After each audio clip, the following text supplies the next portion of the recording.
The house is in my name now. You have until Friday to get out. Those words, spoken by my own son with a smile on his face, still echo in my head at night. I'm Eleanor Patterson, 67 years old, and 2 months ago, my only child tried to make me homeless. I remember staring at Michael across the kitchen table, the same table where I'd helped him with homework, where we'd celebrated his college acceptance, where I'd comforted him through his first heartbreak. His wife Vanessa stood beside him, her manicured hand resting possessively on his shoulder, wedding ring glinting in the afternoon light. "What are you talking about?" My voice came out surprisingly steady despite the earthquake happening inside my chest. Michael slid a folder across the worn oak surface. "It's all legal, Mom. Dad left some loopholes in the will. We found a nice retirement community in Arizona. Small but adequate for someone your age." "Someone my age?" I repeated, my fingers trembling as I opened the folder. Property transfer documents, signatures I didn't recognize, dates from 3 months ago that I had no memory of. "You've been forgetting things lately," Vanessa chimed in, her voice dripping with artificial concern. "Last month you couldn't find your car keys for 3 hours. They were in your purse," I said quietly. "You borrowed them to move your car and never returned them." A flash of something, guilt, annoyance, crossed her face before she recovered. "See? This is exactly what we mean. You're confused, Eleanor. 40 years teaching high school mathematics had taught me to recognize patterns, the accidental misplacing of my belongings, the suggestions that my memory was slipping, the frequent comments about how big this house was for just one person, the casual questions about my finances disguised as concern. I closed the folder and looked up at my son, at the stranger wearing my son's face. "And what if I refuse to leave?" Michael's smile faltered slightly. "Mom, don't make this difficult. The paperwork is filed. The house is mine now." "I see." I stood up slowly, gathering the documents. "And when exactly did I sign over my home to you?" 2 months ago, Vanessa interjected quickly. "Don't you remember? We discussed how maintaining this place was becoming too much for you." I nodded thoughtfully, as if considering their words. "You're right about one thing. This conversation is becoming too much for me. I think you should leave now." "Mom." "Now, Michael." For a moment, I was the authority figure again, the mother who could silence him with a tone. He actually took a step back. "We'll give you until Friday to pack essentials," Vanessa said, her voice hardening. "The movers will come at noon." After they left, I sat alone in my kitchen, in my house, and allowed myself exactly 10 minutes to cry. Then I picked up the phone and made a call I'd prepared for, but hoped I'd never need to make. "Richard, it's Eleanor Patterson. Remember that conversation we had last year about my contingency plan? I need to activate it. Today."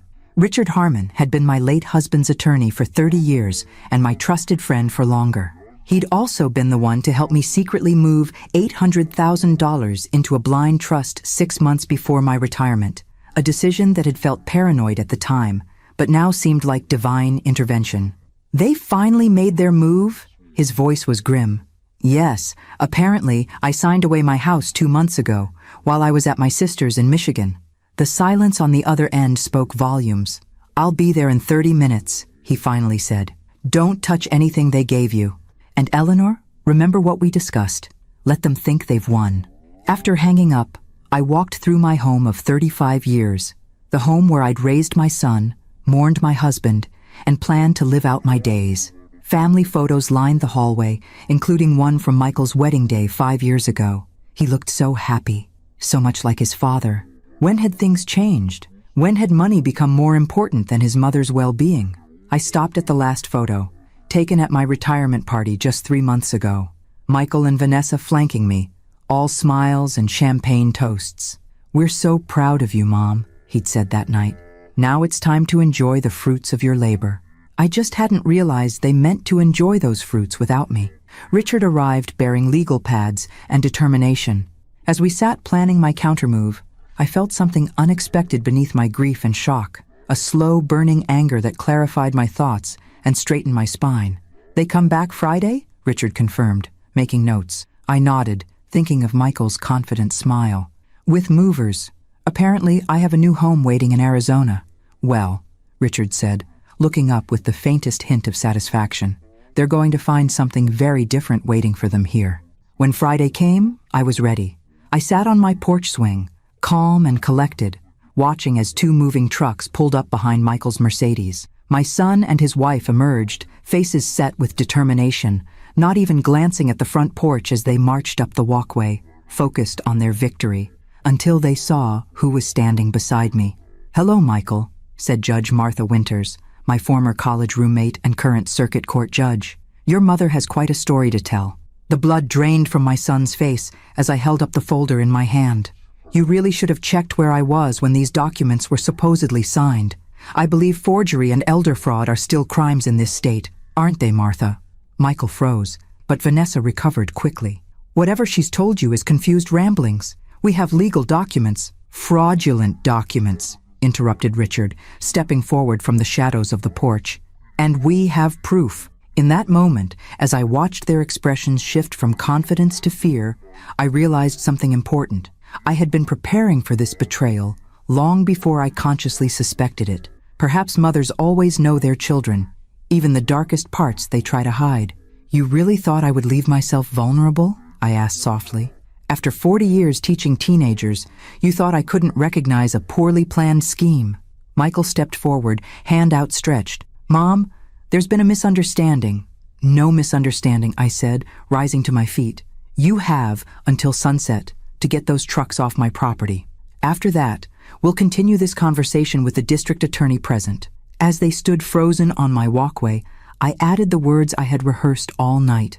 "And Michael, you really shouldn't have underestimated the woman who taught you how to count." Before he could respond, I went inside and closed the door, leaving them to face the consequences of their actions, and me to face the painful reality that my battle for justice was just beginning.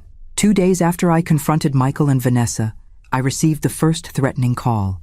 I was arranging tulips in the kitchen, a small act of normalcy in a world turned upside down, when my phone vibrated against the countertop. "Mom, you need to stop this." Michael's voice was low, controlled, but with an edge I'd never heard before. "You're making a huge mistake. By defending my home from theft?" I kept my voice steady, though my hand tightened around the stem of a yellow tulip until it snapped. "We were trying to help you," he insisted. "The house is too much. You're getting older. What happens when you fall on those stairs?" The concern might have sounded genuine to a stranger, but I recognized the calculated manipulation, the same tone he'd used at 16 when explaining why the car had a dent. "Is that what you tell yourself to sleep at night?" I asked quietly. "That stealing my home is for my own good?"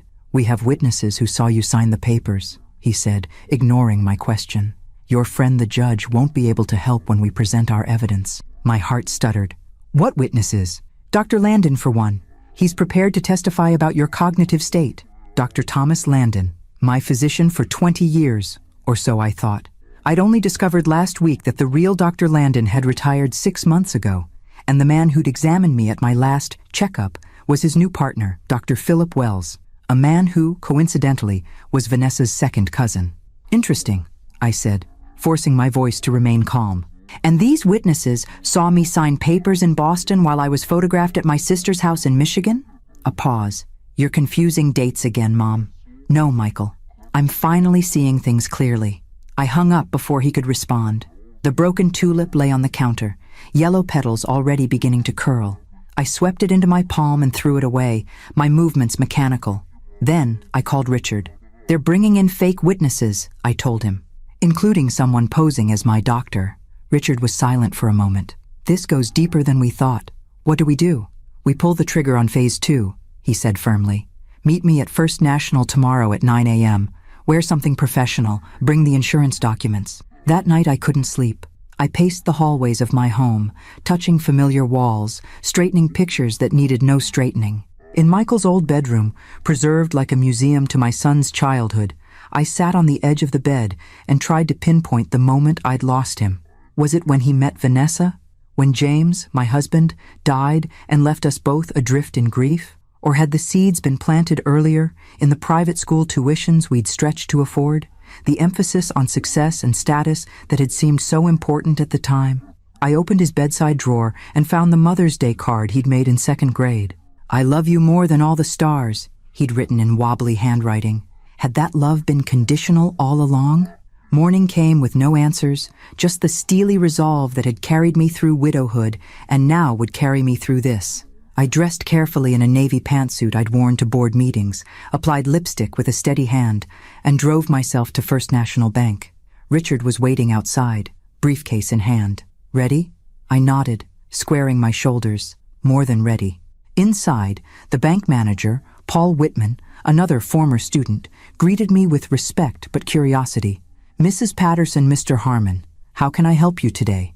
Richard placed his briefcase on the desk. "Mrs. Patterson would like to access her safe deposit box and make some adjustments to her accounts." Paul's eyes flickered between us. "Of course. I'll need identification and your key, Mrs. Patterson." As I handed over my driver's license and the small key I'd kept on a separate ring from my house keys, I noticed a familiar figure at the counter across the lobby. Vanessa's brother Dale, pretending to fill out a deposit slip while watching us. "We're being observed," I murmured to Richard, who nodded imperceptibly. "Let them watch," he whispered back. "It's all part of the plan." In the private room with my safe deposit box, I removed the documents we needed. The original deed to the house, James's unaltered will, and insurance policies Michael knew nothing about. But we also made a show of removing empty envelopes and discussing account numbers loudly enough to be overheard.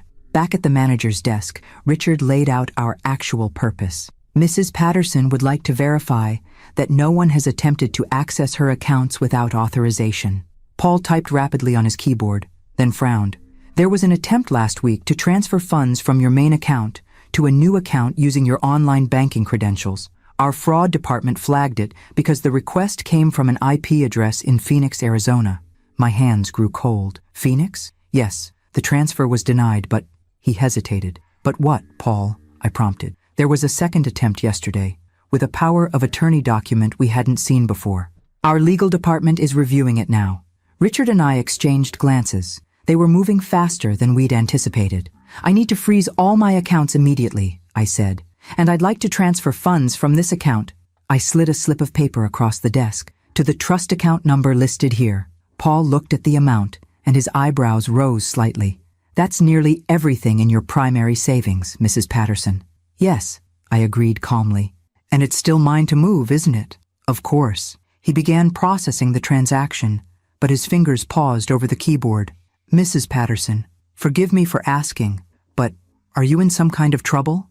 I thought of my son, who had once promised to love me more than all the stars, now plotting to strip me of everything I owned. "No, Paul," I said with a sad smile, "but someone else is about to be." As we left the bank, Dale was nowhere to be seen. Undoubtedly, he was already calling Michael and Vanessa, reporting what he thought he'd witnessed. Let them think I was moving money they could still access. Let them believe they were one step behind instead of 3 steps ahead. "Phase 2 complete," Richard said as we reached my car. "Are you ready for Phase 3? It's going to get uglier before it gets better." I looked back at the bank, thinking of the account that now held my financial future, an account created 6 months ago under a trust name that even Michael, with all his scheming, would never think to look for. "I've been teaching for 40 years, Richard. I know that sometimes the hardest lessons are the most necessary ones." That evening, the doorbell rang at precisely 6:13 p.m. Through the peephole, I saw a courier in uniform shifting impatiently from foot to foot. When I opened the door, he thrust an envelope at me without meeting my eyes. "Eleanor Patterson, legal documents, signature required." As I signed, I noticed the return address, Brennan, Weiss and Associates, the law firm where Vanessa's father had worked before retirement. The pieces were falling into place like a grotesque puzzle. Inside the envelope was a formal notice. I was being sued for mental competency evaluation. The hearing was scheduled for next Tuesday, just 5 days away. They were moving with breathtaking speed, hoping to overwhelm me. According to the filing, my concerned family had documented evidence of significant cognitive decline and financially irresponsible behavior. They cited recent unusual withdrawals and paranoid accusations against family members as evidence. They were requesting emergency temporary guardianship, effective immediately. My hands weren't trembling anymore. Instead, I felt a strange, cold clarity descending. If they succeeded, I would lose control not just of my house, but of every decision in my life, where I lived, how I spent my money, even what medications I took. I called Richard immediately. "They're going for guardianship," I said without preamble. "Emergency hearing on Tuesday. His sharp intake of breath told me this was worse than we'd expected. They must have someone at the court pushing this through. Regular competency hearings take weeks to schedule. Vanessa's cousin Melanie works as a clerk for Judge Hargrove, I said, the connections crystallizing in my mind. Remember? She was at the wedding. Jesus, Eleanor, how deep does this go? All the way to the bone, I said grimly. They've been planning this for months, maybe longer. There was a pause before Richard spoke again, his voice heavy with realization. They know about the money, don't they? Not just the house. They know about your retirement fund. A chill ran through me. James and I had lived modestly, saving diligently for 4 decades. My teacher's pension was substantial, and James's life insurance policy had been generous. Including the house, my net worth approached $2 million. I'd always planned to leave it all to Michael eventually, with provisions for any grandchildren. Now I wondered if that had been the plan all along, not to wait, but to take. If they get guardianship, Richard continued, they'll have access to everything, every account they can find. Except the trust, I said quietly. The trust Richard had helped me establish under my maiden name, Eleanor Simmons, with my sister as secondary trustee. Accept the trust, he agreed. But we need to move fast. I'll file our counterpetition tomorrow morning, but we need evidence, hard evidence, of their plot. After hanging up, I went to my home office and opened the bottom drawer of my filing cabinet where I kept a leather-bound journal. Not a diary of thoughts and feelings, but a detailed record of every incident over the past year. Missing keys, moved items, appointments mysteriously rescheduled, medications that made me feel strange and foggy. Beside each entry, I'd noted date, time, and circumstances. I'd started keeping it after finding my blood pressure medication replaced with pills that looked similar but gave me terrible vertigo. When I'd confronted Michael, he'd suggested I was confused, that I'd mixed up my own medications. That was the moment my vague unease had crystallized into vigilance. Flipping through the journal now, I saw not isolated incidents, but a methodical campaign. Subtle at first, then increasingly bold. Gaslighting. That's what they called it now. In my day, we'd just called it cruel. The next morning, I drove to Lakeside Senior Center where I volunteered teaching computer skills. I hadn't told Richard about this part of my plan yet. Some battles you have to fight in your own way. Margaret Chen, the center's director and my friend of 15 years, was waiting in her office. On her desk was a portable scanner and a stack of consent forms. "Are you sure about this, Ellie?" she asked, her face lined with concern. "Once we start, there's no going back. They're trying to declare me incompetent, Maggie. If I don't fight back with everything I have, I'll spend my remaining years as a prisoner in some cut-rate facility while they live in my house and spend my money." She nodded grimly and handed me the first form. "The residents are ready whenever you are. 26 of them, just like you asked, all with advanced degrees or professional backgrounds, all over 65. For the next 3 hours, I administered the same cognitive tests that would be used in court. The mini mental state examination, the Montreal Cognitive Assessment, and the clock drawing test. Each participant took the tests, then signed an affidavit confirming they'd taken them voluntarily as part of a research study on ageism in cognitive assessment. What they were actually doing was establishing baseline scores for high-functioning seniors. Scores that looked remarkably like mine would when I was inevitably tested. Margaret scanned everything, creating digital copies that couldn't disappear from a court file. "What else do you need?" "One more thing," I said, pulling out my phone. "I need you to record something." I showed her the text message I'd received from Michael that morning. "Mom, stop this nonsense. If you cooperate, we'll let you take your personal belongings. If you fight us, you'll lose everything." She read it, her face hardening. "Let me get this straight. Your son forged documents to steal your house, is trying to get guardianship to take your money, and now he's threatening you via text? And he thinks you're the incompetent one?" "Pride comes before a fall," I said quietly. And Michael always had too much pride. As I left Lakeside, my phone rang again. Unknown number.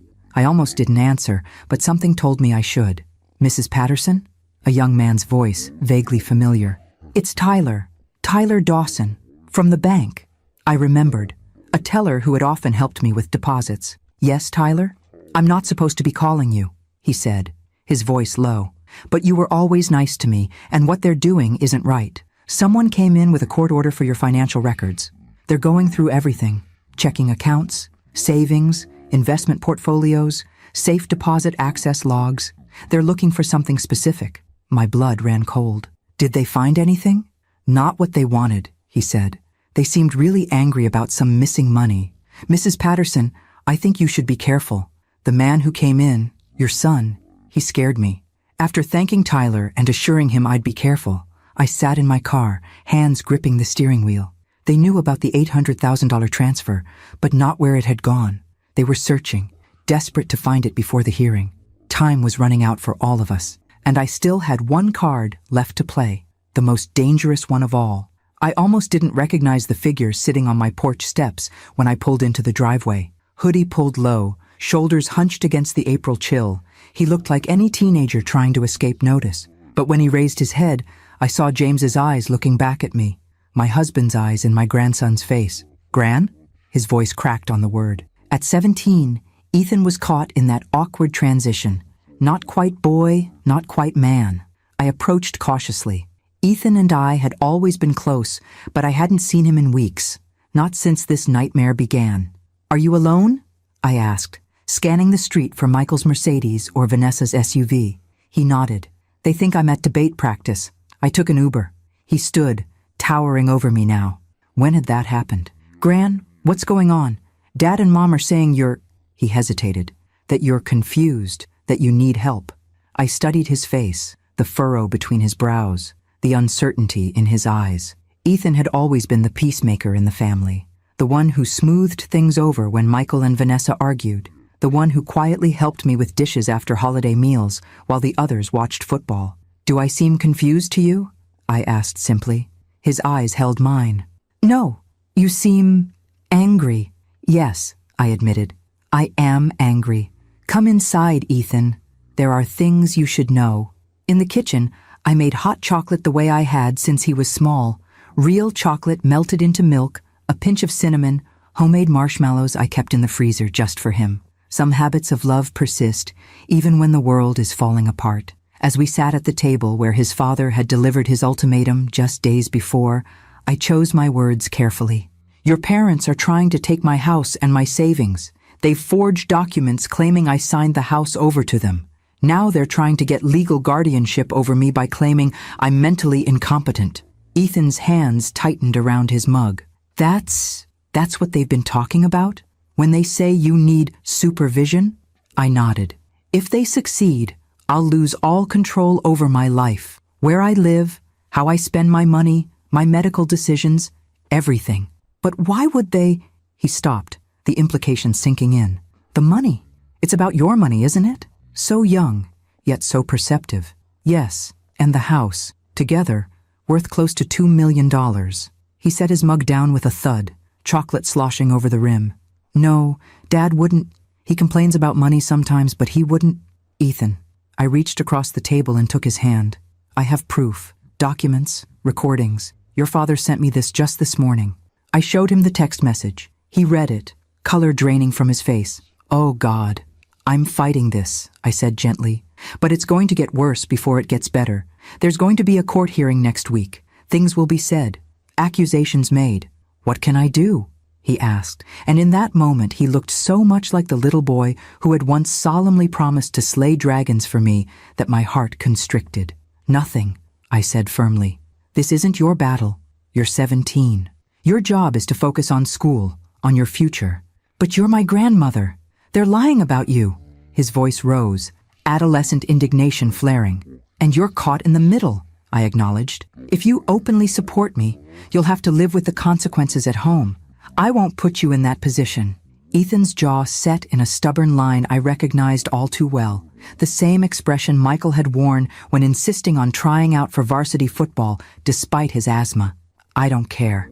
What they're doing is wrong.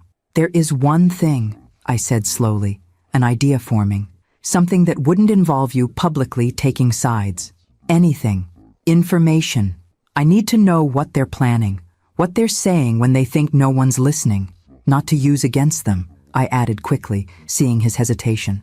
To protect myself. He was silent for a long moment, moral calculus playing across his expressive face. Then he nodded once, decisively.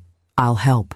But Gran, "There's something you should know about Dad's business." A cold feeling settled in my stomach. "What about it?" "I overheard him on the phone last week. The investment group he manages, I think it's in trouble. Big trouble. He was talking about making investors whole and finding bridge capital. It sounded," he trailed off, "like fraud?" I suggested quietly. Ethan winced but nodded. "He's been working all night. Every night. Mom's been drinking more. They fight when they think I can't hear." Pieces clicked into place. Michael's desperation, the rushed timeline, the increasingly brazen tactics. This wasn't just greed. It was desperation.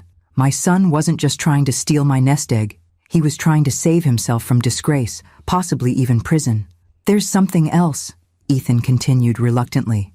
"Yesterday, I found Mom looking through Dad's old photo albums from college. She was scanning pictures of you from back then.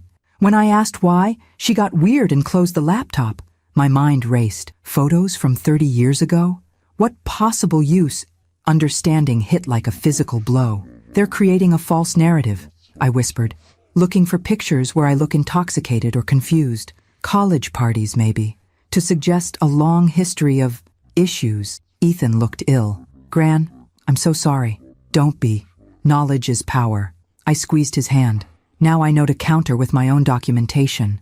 The grandfather clock in the hallway, a wedding gift from James's parents, chimed 4 times, startling us both. "You should go," I said reluctantly, "before they get suspicious." As I walked him to the door, Ethan suddenly turned and hugged me fiercely. "I believe you," he whispered, "and I have access to Mom's cloud storage. She backs up everything, texts, emails, photos. I know her password." I pulled back to look at him, this nearly grown man with a child's trust in his eyes. "Ethan, be careful. What you're suggesting is the right thing to do," he finished firmly. "You taught me that, Gran, even when it's hard, especially when it's hard." After he left, I called Richard again, my mind racing with new possibilities. My grandson had just handed me the keys to the kingdom, evidence that might not be admissible in court, but could give us the roadmap we needed. "Richard, it's me. I need a computer expert, someone discreet, and I need them tonight." "Eleanor, what are you planning?" I watched Ethan's retreating figure through the window, shoulders squared with newfound purpose, and felt an unexpected surge of hope. "I'm planning to save my son from himself," I said quietly, "even if he hates me for it." By 8 p.m. that evening, my dining room had been transformed into a command center. Richard had arrived with Sofia Diaz, a former FBI cyber specialist who now worked as a digital forensic consultant. Compact, efficient, with close-cropped gray hair and tortoiseshell glasses, she exuded competence as she set up her equipment on my antique mahogany table. "Mrs. Patterson," she acknowledged with a brisk nod. "Richard explained your situation. Computer fraud and elder exploitation cases are unfortunately common in my practice. Will this be legal?" I asked, eyeing the array of devices now covering the hand-crocheted tablecloth my mother had made. Sophia's lips twitched. "We're not hacking anything, if that's your concern. Your grandson has provided consensual access to accounts registered in his name and shared family accounts he has authorized access to. As for the rest," she shrugged, "we're merely documenting evidence of crimes committed against you." Richard placed a hand on my shoulder. "Everything we're doing falls under preparing your legal defense, Eleanor. Attorney-client privilege covers this activity." I nodded, still uneasy but resolute. At exactly 8:30, my phone chimed with a text from Ethan. "All clear. Mom and Dad at dinner with the Hayworths until 10. Using Mom's laptop now." Sophia immediately began typing, her fingers flying across her keyboard. "He's sending the access information now. Smart kid. He's using Signal for encrypted messaging.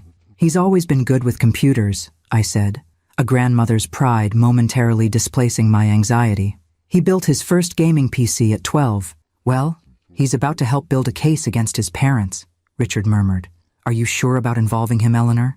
Before I could answer, Sophia let out a low whistle. "We're in, and oh my." She turned her laptop toward us. On the screen was an email from Michael to someone named Carson Weiss, Vanessa's brother-in-law, I realized, a real estate attorney. "C. Need to expedite the property transfer. Mother showing increased resistance. V suggests pursuing incompetency, ruling ASAP. Have Melanie fast-track with Judge H documentation attached, including historical evidence of instability. Financial situation critical. Investors threatening action if capital not secured by end of month. House equity and retirement accounts would provide necessary stopgap. M. The email was dated February 15th, weeks before they'd confronted me with their scheme. There's more, Sophia said, scrolling through a folder labeled Patterson Estate. Detailed inventories of your possessions, appraisals of artwork and jewelry, lists of accounts they believe you have, financial projections for how they'd allocate your assets. She paused at a document titled Cognitive Assessment Strategy. This is meticulous. They've been documenting every time you've forgotten something, misplaced something, or made a mistake for the past 8 months. My stomach clenched. I rarely forget anything. They've been moving my things, changing appointments without telling me. Creating a paper trail of cognitive decline, Richard said grimly. Classic elder abuse tactic. There's something else, Sophia said, opening another folder. Financial records for Meridian Capital Partners, your son's investment firm, balance sheets, investor correspondence. She scanned the documents, her expression darkening. Mrs. Patterson, your grandson was right. Your son's business is in serious trouble. Richard leaned over her shoulder, adjusting his reading glasses. He's been running a Ponzi scheme, he said after a moment, his voice hollow with disbelief, using new investor funds to pay returns to earlier investors while siphoning off millions for personal use. Michael wouldn't, I began automatically, then stopped myself. The Michael I thought I knew wouldn't steal his mother's house either, yet here we were. The evidence suggests otherwise, Sophia said gently. According to these projections, the scheme is about to collapse. Without an immediate infusion of at least $1.5 million, he won't be able to meet next month's obligations to investors. My hand went to my throat, to the pendant James had given me on our 30th anniversary. That's why they need my money. That's why they can't wait for me to die naturally. The words felt strange in my mouth, bitter and sharp. There's more, Sophia continued, opening an email thread between Michael and Vanessa. They've already put a deposit on a house in Costa Rica, non-extradition country. They're planning to flee, Richard said, his lawyer's mind connecting dots faster than my stunned brain could process. Take your money and run before the investment fraud is discovered. What about Ethan? I asked, panic rising. They wouldn't leave him behind. The answer came in the next email Sophia opened. Enrollment confirmation for International Academy of San Jose, a boarding school in Costa Rica's capital. Tuition paid in full for the coming academic year. They're taking him with them, I whispered, uprooting him from everything he knows. Mrs. Patterson, Sophia said carefully, this goes well beyond attempting to defraud you. This is major securities fraud, elder abuse, conspiracy, possibly even kidnapping if they're planning to take your grandson out of the country without proper consent. The FBI and SEC would be very interested in this information. Richard was already shaking his head. We need to be strategic. If we go to the authorities now, Michael could flee immediately. We need to secure Eleanor's assets and safety first, then address the larger criminal issues. But Ethan, I protested. We'll be warned, Richard assured me. But if we move too quickly, we risk losing everything, including the chance to help your grandson in the long run. My phone chimed again, Ethan alerting us that his parents' dinner was ending early. Sophia quickly began copying files to an external drive. I've got what we need, she said, and I've left no trace of our access. As they packed up their equipment, the reality of what we'd discovered settled over me like a shroud. My son was not just trying to steal from me. He was a criminal, on the verge of destruction, willing to sacrifice his own mother to delay the inevitable. What now? I asked Richard as he prepared to leave. Now we revise our strategy, he said, his face grim but determined. This isn't just about defending your competency anymore. It's about stopping a flight risk and protecting your grandson. After they left, I sat alone in my dining room, the ghost of family dinners past hovering in the shadows. Thanksgiving turkeys carved at the head of this table, Christmas cookies decorated here, maple syrup staining the wood despite placemats. Ethan learning to play chess across from me, his small face scrunched in concentration. I placed my palms flat on the cool surface, steadying myself. James, I whispered to my late husband's memory, what would you do? How do I save our son from himself? How do I protect our grandson? No answer came, but as I sat in the gathering darkness, A plan began to form, one that might save all of us, even if it meant sacrificing the future I had imagined. The next morning dawned clear and cold, sunlight slanting through kitchen windows that needed washing, a task that seemed laughably unimportant now. I'd slept little, my mind churning with revelations and possibilities until I'd finally risen at 4 a.m. to make detailed notes. When Richard called at 7:30, I was already on my second cup of tea, calm in the way that comes only after passing through a storm of emotion into its quiet eye. "I've been thinking," I told him without preamble. "We need to move up our timeline. Eleanor, they're planning to flee the country, Richard, with my grandson. We can't wait for the competency hearing. By then, it might be too late." There was a pause, then a resigned sigh. "What do you propose?" "A confrontation. Today, on my terms, with evidence in hand." "That's incredibly risky," Richard protested. "If they feel cornered." "They already feel cornered," I countered. "That's why they're accelerating their plans. But they don't know that we know. We have the element of surprise." By 10 a.m., the pieces were in place. Richard had secured an emergency injunction freezing all my accounts pending the competency hearing, accounts that Michael and Vanessa believed contained my life savings. Sophia had compiled a digital dossier of evidence, encrypted and backed up in multiple locations, and I had called Michael, my voice carefully calibrated to sound defeated and resigned. "I'd like to talk," I'd told him, "about the arrangements for after I move." His relief had been palpable, even through the phone. "That's great, Mom. Really great. We can come over around noon?"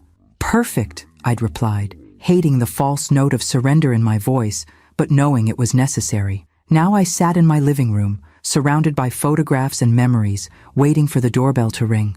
Beside me was a legal pad with notes, a digital recorder, and a small device Sophia had provided, a signal jammer that would prevent them from making calls or sending messages once our conversation began. At exactly noon they arrived, Michael in a pressed blue shirt and khakis, Vanessa in a floral dress that screamed spring optimism, both wearing carefully constructed masks of concern. "Mom," Michael said, leaning in to kiss my cheek. I allowed it, though it took every ounce of will not to flinch. "You're looking well. Thank you for agreeing to talk," Vanessa added, settling onto the sofa across from me. "We know this is difficult." I smiled thinly. "Yes. Finding out your only child is committing fraud and planning to flee to Costa Rica with your grandson is indeed difficult." The change was instantaneous, like watching masks slide from their faces in unison. Michael went rigid, while Vanessa's complexion turned ashen. "What are you talking about?" Michael attempted, but his voice lacked conviction. "Meridian Capital Partners," I said calmly. "Your Ponzi scheme, the missing investor funds, the house in San Jose, Ethan's new school."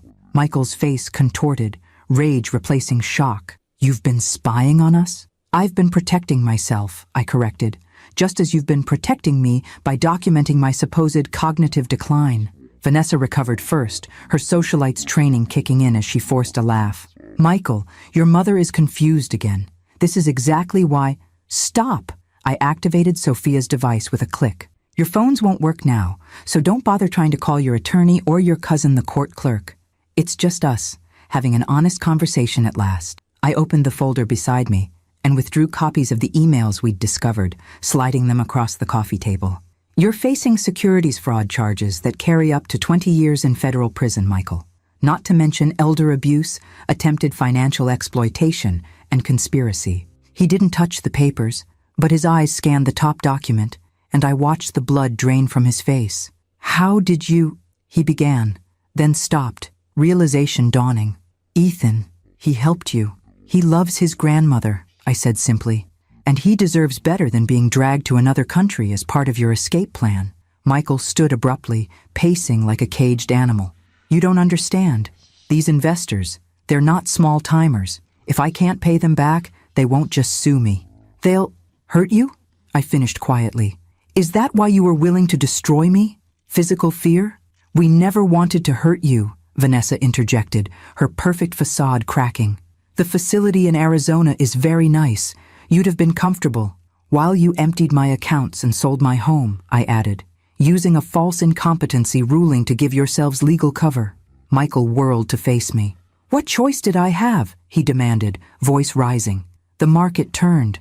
Investments failed. I just needed time to recover, but everyone wanted their money now. So you started using new investor money to pay the old ones, I said. A classic Ponzi scheme, just like Bernie Madoff. I am nothing like Madoff, he shouted, spittle flying from his lips. I was going to pay everyone back. I just needed breathing room. And my retirement savings were going to provide that breathing room, I said flatly, along with the equity from this house. Vanessa placed a restraining hand on Michael's arm. What do you want? She asked me directly, her voice cold and calculating. Money? A different arrangement? I almost laughed at the absurdity, that they still thought this was a negotiation, that I might settle for some crumbs from my own table. I want to save my grandson from growing up with the shame of his father in prison and his mother as an accomplice, I said quietly. And despite everything, I want to save my son from himself. I slid another document across the table, this one prepared by Richard just hours earlier. This is your way out, I explained. A clean dissolution of Meridian Capital Partners, full restitution to your investors using the $800,000 from my trust and a loan against this house. In exchange, the evidence of fraud never reaches the SEC or FBI. Michael stared at the papers, then at me, suspicion warring with desperate hope in his eyes. Why would you help me after what I tried to do to you? Because I'm your mother, I said simply. And because this agreement includes 3 non-negotiable conditions. I held up one finger. First, you and Vanessa will withdraw all competency proceedings against me and acknowledge in writing that you fabricated evidence. A second finger. Second, you will both enter therapy, separately and as a couple, to address whatever broke inside you that made stealing from your mother seem acceptable. A third finger. And third, you will tell Ethan the complete truth. Everything. He deserves to know who his parents really are and what real accountability looks like. The silence that followed seemed to stretch for eternity. Vanessa looked at Michael, her expression unreadable. Michael stared at the documents, his breathing ragged. If we refuse, he finally asked, then by 5 p.m. today, the FBI, SEC, and district attorney will have complete documentation of your financial crimes and the elder abuse conspiracy. Your assets will be frozen, your passports flagged. You'll never make it to Costa Rica. Michael sank onto the sofa, head in his hands. You would send your own son to prison? I leaned forward, meeting his eyes directly. You would steal your mother's home and life savings and abandon her to strangers? For the first time, I saw something like shame flicker across his face. The choice is yours, I said, rising to my feet. I'll give you 1 hour to decide. I suggest you use it wisely. I left them in the living room with the documents and retreated to the kitchen, my heart hammering against my ribs so violently I feared they might hear it. Through the doorway, I could see them huddled together, voices low and urgent, occasionally glancing toward me as if I might be recording their deliberations, which, of course, I was, the small device tucked into my cardigan pocket, capturing every word. Vanessa was arguing for refusing my offer, her voice rising occasionally above a whisper. We can still fight this, her word against ours, and who's going to believe an old woman with no... She has evidence, Michael hissed back. Emails, financial records. How the hell did she get all this? I busied myself making tea, the familiar ritual steadying my trembling hands. The kitchen clock ticked relentlessly toward their deadline, 1:17 p.m. I'd given them precisely 1 hour. At 1:09, Michael appeared in the doorway, his face haggard, eyes bloodshot. For a moment, I saw the little boy who had come to me at 7 years old, confessing to breaking a neighbor's window with his baseball, scared but summoning courage to face consequences. If we agree to your terms, he said hoarsely, how do we know you won't turn us in anyway? After what we tried to do to you, why would you keep your word? I poured hot water over the tea leaves, watching them unfurl in the pot. Because unlike you, I still believe family means something. Because despite everything, you're still my son. And because Ethan deserves a father who made amends, not one who ran away or went to prison. Ethan, he repeated, the name seeming to deflate him further. He knows everything, doesn't he? That's how you got the emails. I nodded. Not initially. He came to me confused about what was happening. The rest he discovered on his own. Michael leaned against the doorframe, suddenly looking every day of his 42 years, and then some. He'll never forgive me. Perhaps not immediately, I acknowledged, arranging cups on a tray. Forgiveness takes time. But teenagers are remarkably resilient when given honesty. It's the lies that do lasting damage. Vanessa appeared behind him, her perfect makeup now smudged around the eyes. "We need guarantees," she said, steel still in her voice. "Written assurances that once we've met your conditions, you'll destroy all evidence." I smiled thinly. "Page 4, paragraph 3 of the agreement. Richard anticipated your concern." "Of course he did," Michael muttered. "You're a tack dog lawyer." "My friend," I corrected, "who helped me protect myself when my own family turned against me." A painful silence filled the kitchen, broken only by the soft tick of the clock. "We'll sign," Michael finally said, not looking at Vanessa, whose lips tightened into a bloodless line. "We don't have a choice." "We always have choices, Michael," I said, lifting the tea tray. "You chose to defraud your investors. You chose to try to steal my house and savings. Now you're choosing a harder path, but a better one." Back in the living room, they signed every page of the agreement, the scratch of pen on paper unnaturally loud in the tense silence. When they finished, I took the documents and placed them carefully in a folder. "What happens now?" Vanessa asked, sounding smaller somehow, her carefully constructed facade of confidence crumbling.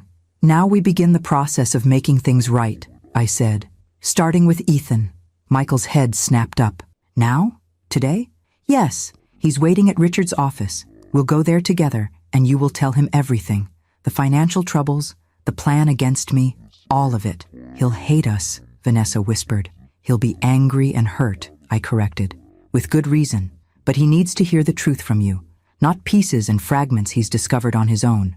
Before we left, I made one last call to Richard, confirming that everything was proceeding as planned. As I hung up, I noticed Michael staring at the photograph on the side table. James and me on our 30th anniversary, my head thrown back in laughter at something he'd said. "Dad would be ashamed of me," Michael said quietly. "Yes," I agreed, seeing no point in comforting lies. "But he would have given you this same chance to make amends." He believed in redemption. The drive to Richard's office was silent and tense. Vanessa stared out the window, physically present, but emotionally absent. Michael drove mechanically, his knuckles white on the steering wheel. When we arrived, Richard met us in the lobby, his expression professionally neutral, but his eyes conveying concern as they met mine. "Everyone's upstairs, conference room A." In the elevator, Michael turned to me suddenly. "Did you ever suspect, before all this?" I considered lying, then decided we'd had enough deception. "Yes, little things at first. Comments about the house being too big for me. Questions about my finances that seemed too probing. Then my medication started making me feel strange." His face paled. "You knew we were drugging you?" "I didn't swallow them," I said simply. "I've been flushing them for months. But the fact that you tried told me everything I needed to know about how far you were willing to go." The elevator doors opened, cutting off whatever response he might have made. Ethan was waiting in the conference room, looking both older and younger than his 17 years, shoulders squared with forced maturity, eyes vulnerable with hurt. Beside him sat Sophia, who nodded professionally at us, and a man I didn't recognize, who Richard introduced as Martin Greer, a forensic accountant. "Mom? Dad?" Ethan stood uncertainly. "What's happening?" Michael stepped forward, then stopped, seemingly unable to find words. I touched his arm gently. "Tell him," I urged quietly. "All of it." And so he did, haltingly at first, then with increasing fluidity as confession became unburdening. The failed investments, the desperate measures to keep investors from discovering losses, the growing debt, the plan to use my assets to buy time. Vanessa remained largely silent, occasionally interjecting with justifications that rang hollow even to her own ears. Ethan listened without interrupting, his young face cycling through shock, disbelief, anger, and finally a profound sadness that made him look impossibly adult. When Michael finished, the room fell silent. Ethan looked at me, then back at his parents. "You were going to put Gran in a home and take her money," he said flatly.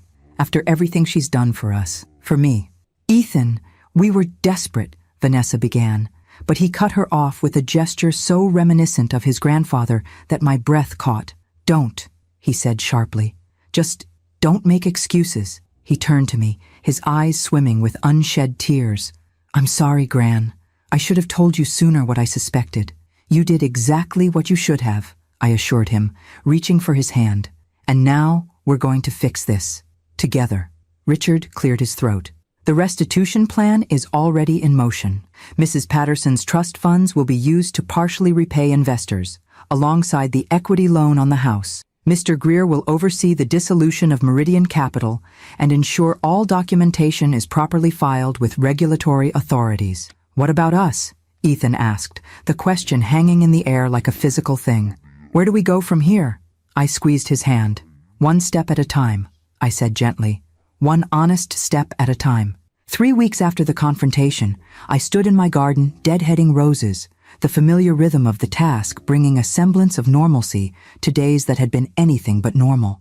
May sunshine warmed my shoulders as I carefully pruned away spent blooms, making room for new growth. Need help with those? I turned to see Ethan standing at the garden gate, backpack slung over one shoulder. Since that day in Richard's office, he'd taken to stopping by after school 3 times a week. Sometimes to talk, sometimes just to sit in companionable silence as I puttered around the house or garden. Always, I smiled, handing him a pair of gloves. How was the calculus test? Aced it, he said, joining me among the rose bushes. Mr. Peterson said my proof was elegant, whatever that means in math speak. It means you impressed him, I said. Your grandfather would be proud.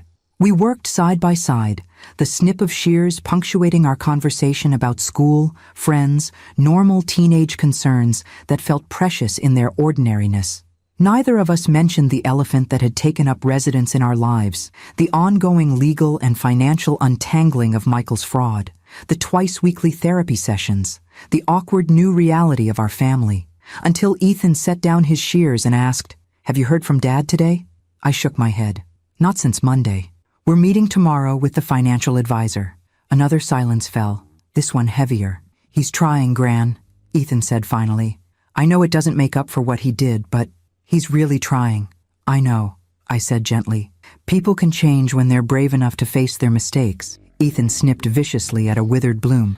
Mom's not changing. She's just angrier. She thinks we all betrayed her. The pain in his voice made my heart ache. Vanessa had taken the exposure of their scheme as a personal attack, retreating into cold fury rather than remorse. While Michael had embraced the accountability plan with something approaching relief, Vanessa had participated only under duress, attending therapy sessions with rigid compliance, but no apparent insight. Some people need more time to accept responsibility, I said carefully.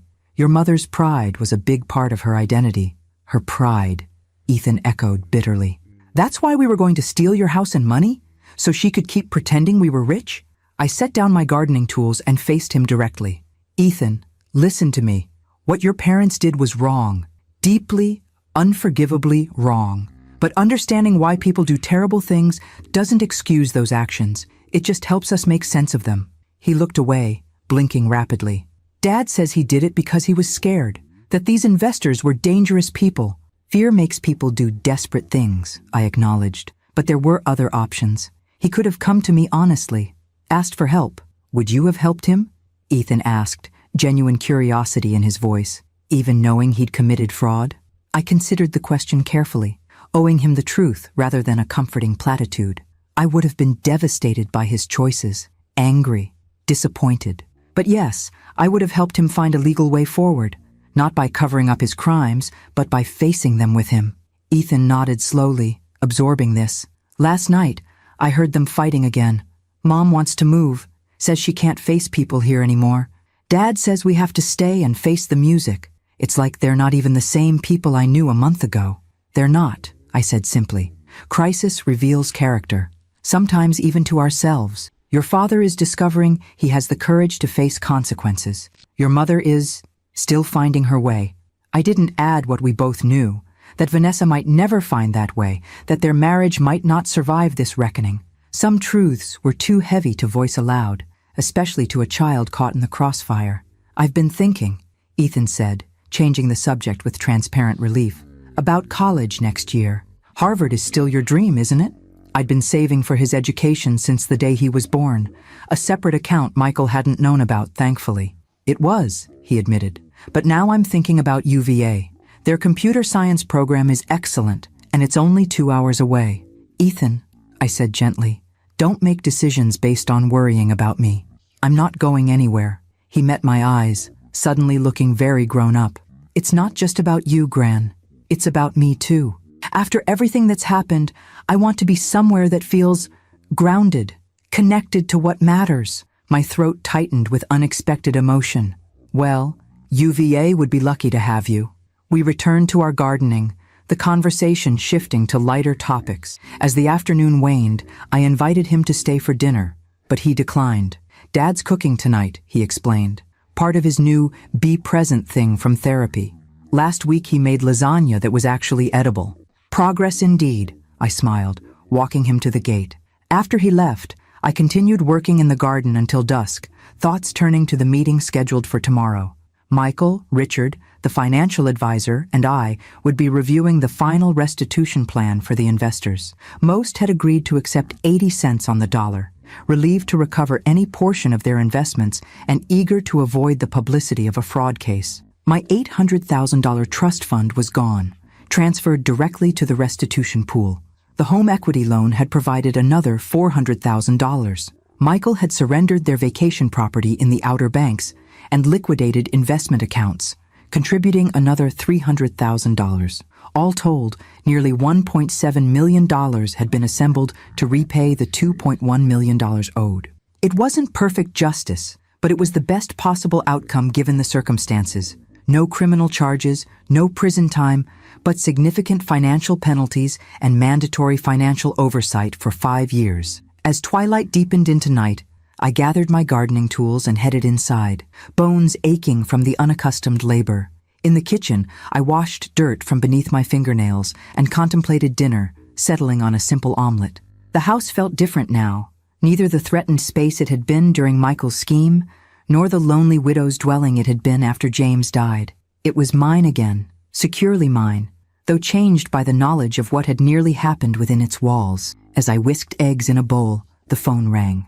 Michael, calling to confirm tomorrow's meeting. His voice still carried the strained quality that had become its hallmark these past weeks, a mixture of shame, determination, and fragile hope. Mom, before we hang up, he said awkwardly, I wanted to say thank you for giving me a chance to fix this, to be better. You're doing the work, Michael, I said, neither absolving nor condemning. That's what matters now. After we hung up, I finished making my simple dinner and carried it to the dining room table, the same table where Sophia had uncovered the evidence of Michael's crimes. Life was full of such ironies, spaces that held both betrayal and healing, often simultaneously. As I ate alone in the gathering darkness, I thought about redemption, how it rarely comes as a lightning bolt of transformation, but instead arrives in small daily acts of atonement.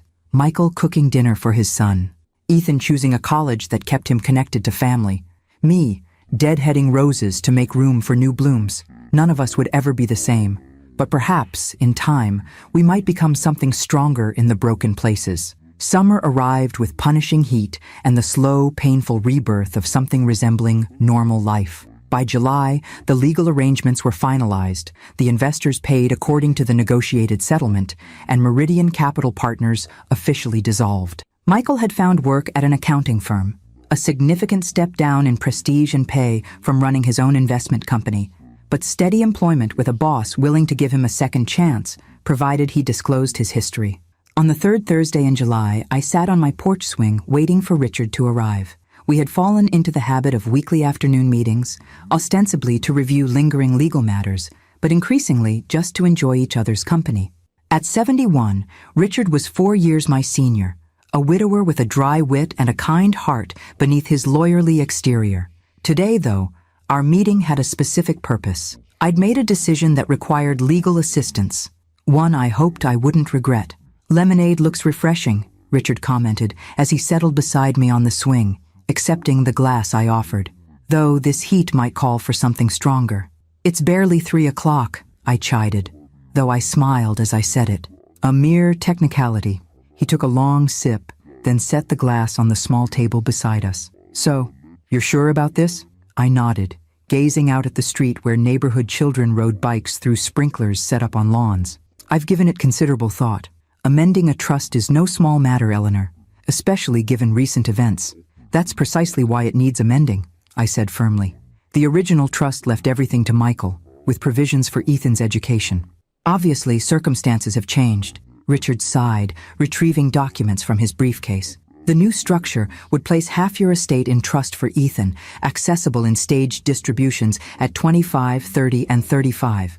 The remaining half would go to Michael, but only after a 10-year waiting period following your death, and contingent upon completion of financial counseling and continued ethical business practices. And the house, I prompted, as discussed, held in a separate life estate that allows you full control during your lifetime. Upon your passing, it converts to a restricted family property trust that prevents sale for 20 years. Michael, Vanessa, and Ethan would have equal rights to use it, but not to sell or borrow against it. I nodded, satisfied. The house stays in the family, but nobody profits from it financially. That's what I want. Richard studied me over his reading glasses. May I speak frankly? As your friend, rather than your attorney? When have you ever held back? I smiled. These terms are generous toward Michael, considering what he attempted to do to you. Most people in your position would disinherit him entirely. I gazed at the porch ceiling, gathering thoughts that had been forming for months. Punishment isn't my goal, Richard. Protection is. I'm protecting Ethan's future while giving Michael a path to redemption that doesn't include temptation. And Vanessa? He asked carefully. Benefits only through her marriage to Michael and her status as Ethan's mother, I acknowledged. I haven't found forgiveness there yet. Perhaps I never will. Richard nodded, understanding. Vanessa had remained coldly hostile throughout the process, attending required meetings with rigid formality, but no warmth. Unlike Michael, who carried his shame visibly in slumped shoulders and eyes that couldn't quite meet mine, Vanessa wore hers as armor, brittle, defensive, unrepentant.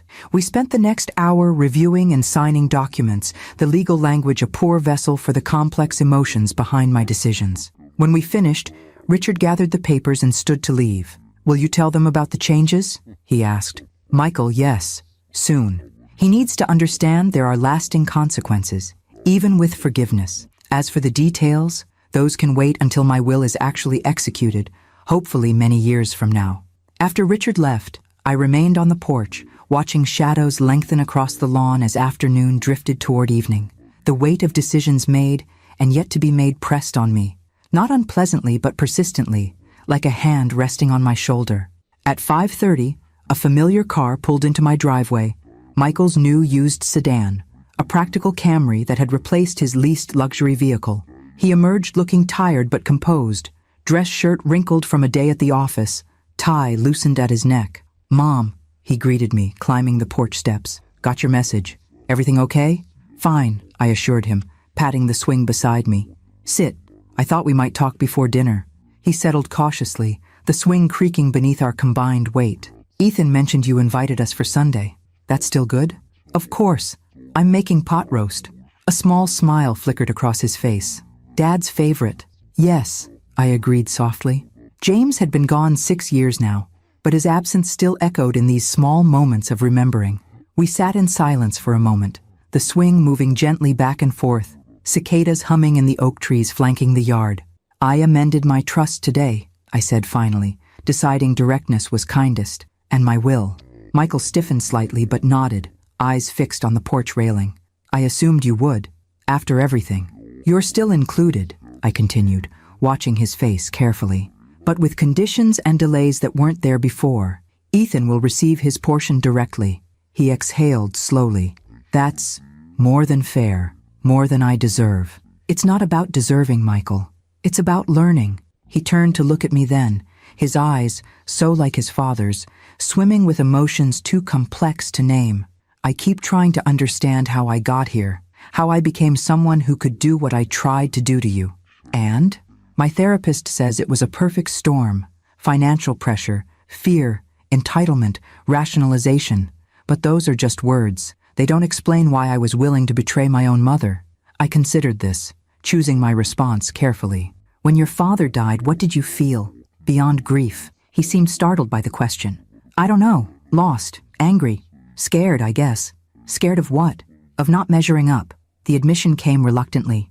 Dad was so solid. Dependable. Everyone respected him. I always felt like I was pretending to be what he was naturally. I nodded. pieces falling into place. So you built a life that looked successful on the outside, even when it was hollow within. And when that facade started to crack, I was willing to do anything to keep it from collapsing, he finished quietly. Even hurt the people I should have protected. Tears pricked behind my eyes, but I blinked them away. Your father wasn't perfect, Michael. No one is. The difference was that he accepted his imperfections rather than hiding them. I'm trying to learn that, he said. It's harder than I expected. I reached over and took his hand, the first time I'd initiated physical contact since the confrontation. Most worthwhile things are. His fingers tightened around mine, and for a moment we sat connected. The weight between us not gone, but somehow shared, made lighter by acknowledgement. Will you tell Ethan? He asked eventually. About the changes to your will? No, I said firmly. He has enough to process right now. His inheritance isn't something he needs to think about at 17. Michael nodded, relieved. And Vanessa? That's for you to decide. She's your wife. A shadow crossed his face. For now. Trouble? I asked, though I wasn't surprised. She wants to move to Charlotte. Start over where people don't know what happened. I told her I need to stay here and face things. We're at an impasse. I said nothing, knowing this was his journey to navigate, his consequence to bear. I should go, he said, rising. Ethan has debate practice until 7, but I promise to have dinner ready when he gets home. As he stepped off the porch, he turned back. Mom, thank you. Not just for including me in your will, but for showing me what real strength looks like. After he drove away, I remained on the swing until darkness fell, thinking about trust, how easily broken, how painfully rebuilt. The cicadas sang their summer song, reminding me that even in broken places, life continues its stubborn, persistent cycle of renewal. October painted my maple trees crimson and gold, a fiery counterpoint to the cooling air. 1 year had passed since my retirement, 10 months since Michael and Vanessa's betrayal, 6 months since the legal resolution that had saved my son from prison but cost me my life savings. The seasons had turned, and with them, our lives had found new configurations, some bitter, some sweet, all irrevocably changed. On a bright Saturday morning, I stood in my kitchen measuring coffee grounds when the doorbell rang. Through the peephole, I saw Vanessa, an uncommon sight these days. Since their separation 3 months ago, she had largely disappeared from my life, communicating only through Michael or Ethan when absolutely necessary. I opened the door with cautious politeness. Vanessa, this is unexpected. She looked thinner than I remembered, her designer clothes hanging slightly loose, dark circles visible beneath expertly applied concealer. May I come in? I won't stay long. I gestured her inside, noting the stiff formality in her posture as she perched on the edge of the living room sofa, the same spot where, nearly a year ago, she had sat beside Michael as they explained their plans to take my house. Would you like coffee? I offered, more out of ingrained hospitality than warmth. No, thank you. Her hands twisted nervously in her lap. I came to tell you in person. I've accepted a job in Chicago. I'm leaving next week. I see. I settled into my armchair, digesting this information. Does Ethan know? Pain flashed across her face. Yes, he's not taking it well. He refuses to split time between Michael and me. Says he's staying here. I wasn't surprised. Ethan had begun his freshman year at UVA, but came home most weekends, his need for the stability of familiar surroundings evident in his frequent returns. The thought of his mother moving 600 miles away would feel like another abandonment. I'm not here to ask you to intervene, Vanessa continued, correctly reading my thoughts. Ethan is 18 now. He makes his own choices. Then why are you here? I asked directly. She met my eyes for the first time, her gaze surprisingly vulnerable. To apologize. Of all the things I might have expected, this wasn't one of them. I stayed silent, waiting. What we did, what I helped plan, was unforgivable, she said, her voice gaining strength as she continued. I've spent months being angry at everyone else, at Michael for getting caught, at Ethan for taking your side, at you for fighting back. But the truth is, I'm the one who pushed hardest for the guardianship plan. I'm the one who contacted my cousin at the court. I'm the one who suggested the medications. Cold recognition washed through me at this confirmation of what I'd long suspected, that Vanessa had been the architect behind the more insidious aspects of their scheme. Why? I asked simply. Why did you hate me so much? She flinched. I didn't hate you, I just Didn't see you. You weren't a person to me. Just an obstacle. A problem to solve. She paused, seeming to search for words. My therapist says I have a narcissistic personality disorder, that I objectify people who don't serve my goals. And you believe that diagnosis? I kept my voice neutral. I fought it for months, she admitted. But yes, I'm beginning to see it's true. She smoothed invisible wrinkles from her slacks. The job in Chicago comes with a condition. Continued intensive therapy. My father arranged it. It's my last chance to fix whatever is broken in me. I studied the woman before me, my son's wife, my grandson's mother, the person who had plotted to drug me into compliance, and found myself feeling something unexpected. Pity. I hope you find what you're looking for in Chicago, I said finally. And I hope you maintain a relationship with Ethan, whatever form that takes. She nodded, standing abruptly. I won't ask for your forgiveness. I haven't earned it. No, I agreed quietly.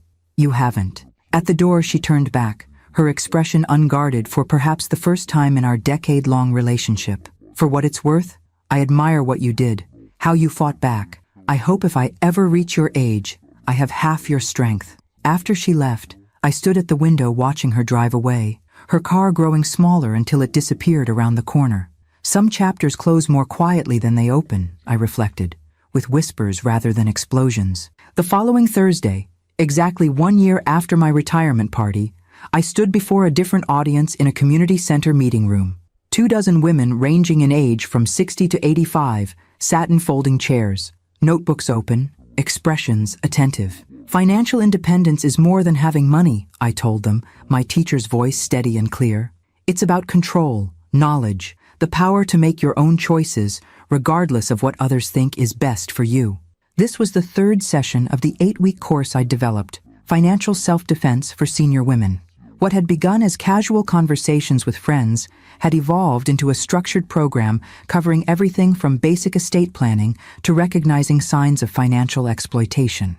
Next week we'll discuss trusts and alternate banking arrangements, I continued, including how to create emergency funds that family members can't access or even know about.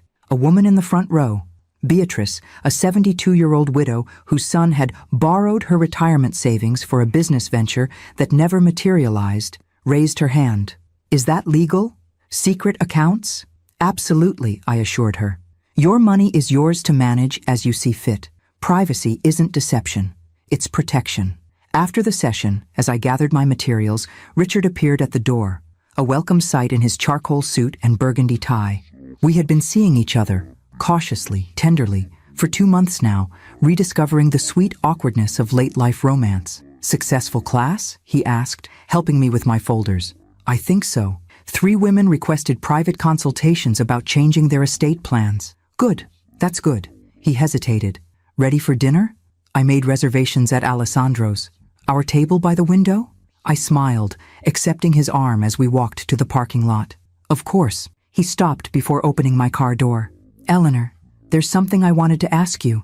That sounds ominous, I teased, though my heart quickened. Not ominous, just important. He took both my hands in his.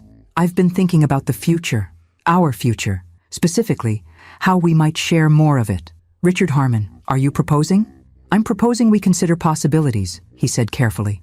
At our age, marriage comes with complications, financial entanglements, family expectations, Medicare implications. I laughed despite myself. Only a lawyer would include Medicare in a proposal. Former lawyer, he corrected, smiling. But yes, occupational hazard. The point is, I love you, Eleanor. I think I have since James's funeral, though I didn't let myself acknowledge it then. I want to build whatever time we have left together. Warmth spread through me, a feeling I'd thought long past. I'd like that too. Over dinner we discussed practical arrangements.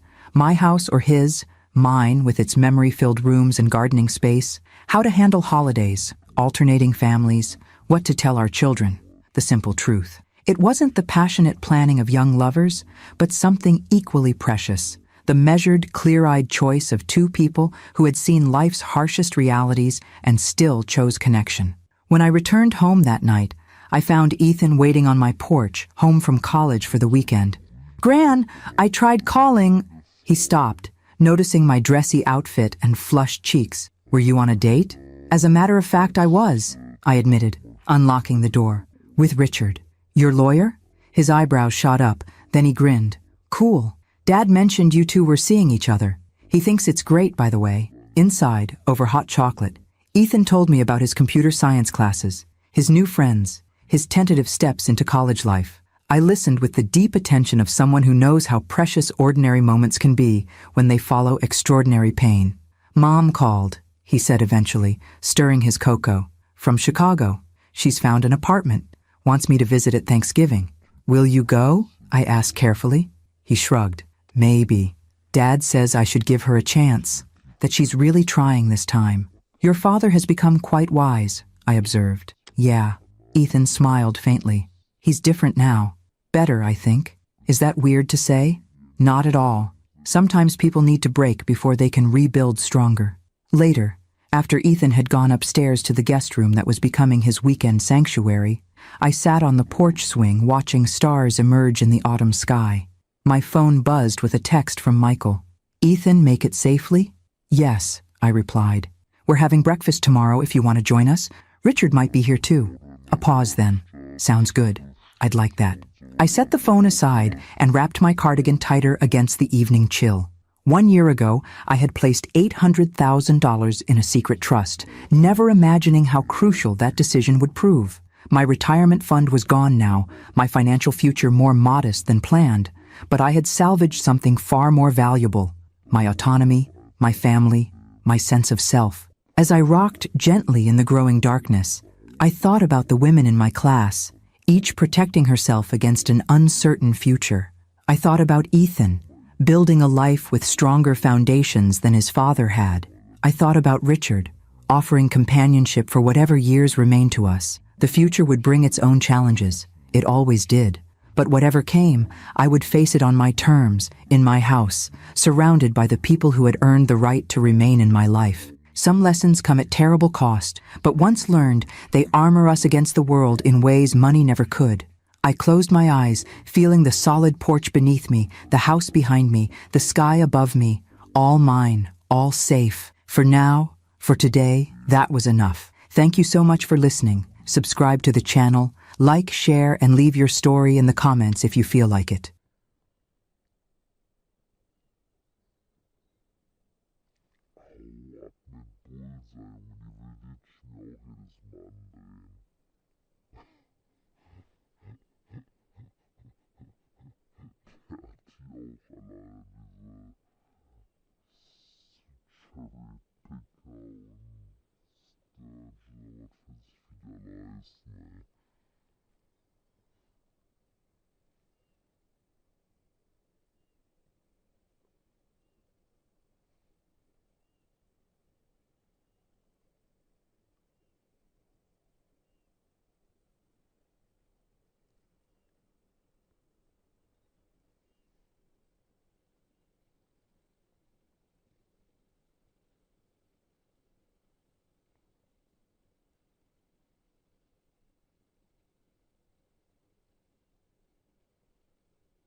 Steinheck aus Holz, Freunde.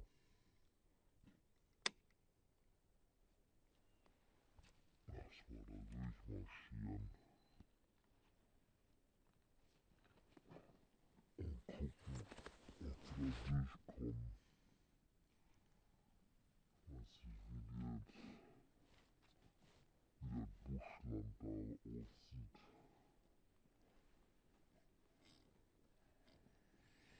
Die Formularsversand fast nur Ärger als neu war, aber jetzt top.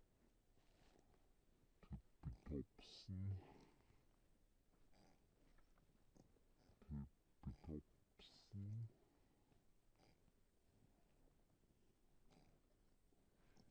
Ich habe auch Glasfaser in der Wohnung, da müsste ich zum anderen Anbieter. Das ist, glaube ich, nur Dortmund-Anbieter.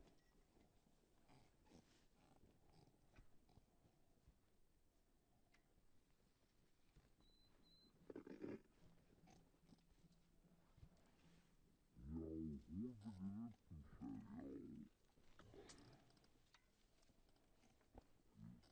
Wann kommt das Video heute?